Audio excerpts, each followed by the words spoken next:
ٹھیک ہے یہ بڑا انٹرسٹنگ سفر ہے جی، اور بڑا کٹھن سفر بھی.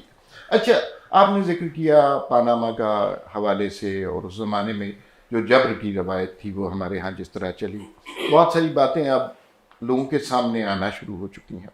اب آپ کی حکومت بھی ہے ایک، اور آپ کو پتہ ہی ہے کہ ایک ہائیبرڈ نظام تخلیق کیا گیا تھا. جو اس کے ذمہ دار تھے، اس کے حوالے سے آپ کے خیال میں ان کو سزا ملنی چاہیے؟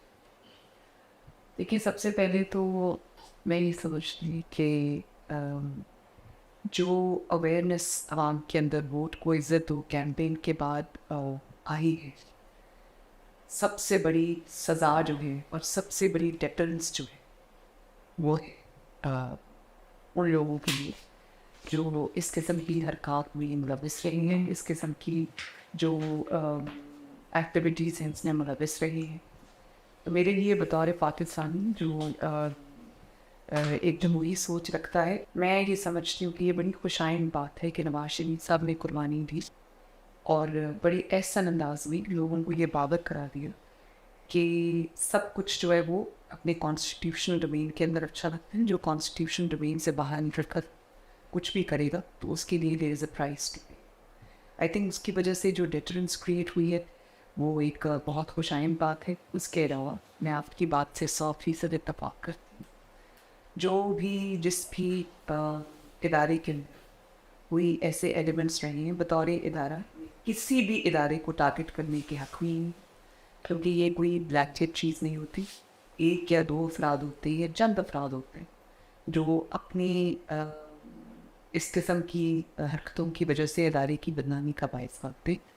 تو میرا خیال ہے کہ اداروں کو بھی اس قسم کی جو لوگ ہیں جو ان کی بدنامی کا باعث بنے، جن کی وجہ سے اداروں پہ انگلیاں اٹھی ہیں، ان کو سزا دینا آپ کے خیال میں جنرل فیض حمید کا کورٹ مارشل ہونا چاہیے؟ بالکل ہونا چاہیے. اور میں نے تو جب وہ سٹنگ وی جی آئی آئے تھے، میں ان کے خلاف کورٹ میں گئی تھی، میں نے اپلیکیشن جمع کرائی تھی، میں نے وہ ثبوت بھی ساتھ اٹیچ کیے تھے، جس کے اندر سب سے بڑا ثبوت یہ تھا کہ وہ اس وقت کے جو اسلام آباد ہائی کورٹ کے جج تھے شوکت عزیز صدیقی صاحب، ان کے گھر گئے تھے اور ان کو کہا تھا کہ نواز شریف کو آپ نے سزا دینی ہے، مریم کو آپ نے سزا دینی ہے اور بیل نہیں دی. تو آپ کو یاد ہوگا ان کا آن ریکارڈ آن کیمرہ انہوں نے یہ اسٹیٹمنٹس دیے.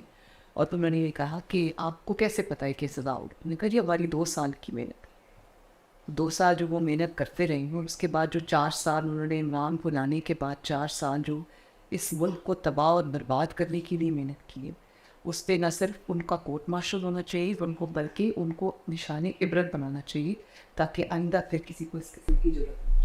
اچھا، نواز شریف صاحب نے ایک تقریر کی گجرانوالہ میں، اور میرے خیال میں وہ پاکستان کی تاریخ میں ایک بہت اہم ٹرننگ پوائنٹ تھا.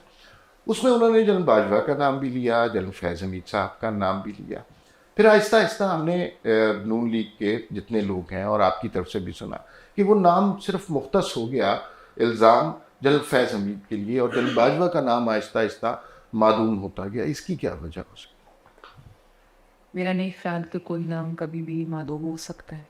کوئی ایسا ہے، میاں صاحب کی بہت بڑی آئی تھنک کنٹریبیوشن ہے کہ جب ایک پیج جو تھا وہ اپنے اسٹرانگسٹ پہ تھا اور جب کوئی نام لینے کی ضرورت نہیں کرتا تھا.